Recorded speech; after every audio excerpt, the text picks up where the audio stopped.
Um, no thoughts, just vibes. No, man, over jokes aside. I feel like literature provides us with a canvas for us to imagine society and reimagine these things also. So what does a world where these constructs like gender or race or class are appended, and yeah, so that's what literature is really. Yeah, it gives us room for us to imagine and reimagine the world, but also to see the world we currently live in more clearly and with some remove. So we are able to say that's how we live, which on a day-to-day basis, unless you're actively going meta, that's not going to happen. And so I find literature really liberating for that reason.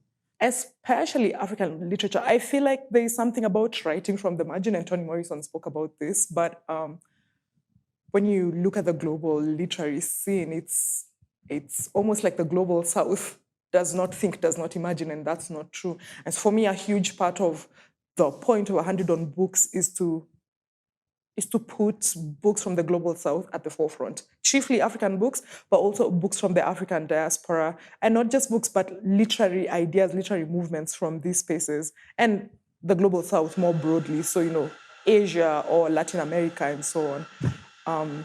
And to think about what it means for a world, even a literary world that is constructed with the West and the global North in mind, and then to shift from this idea, while still acknowledging that, yes, there is a certain preponderance of certain stories in the world of books, in the world of ideas, and to acknowledge that, but not to have that as the focus.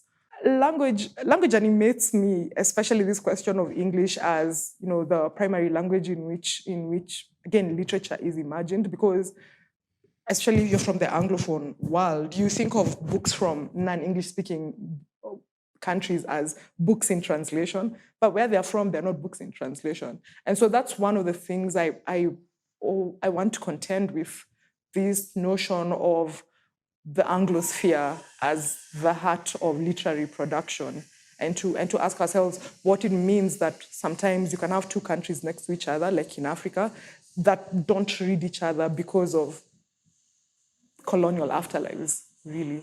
You can find 100 on Books on Facebook and Twitter, 100 on Books on YouTube, 100 on Books, and on 8 podcasting platforms. Well, we keep it 100 on Books.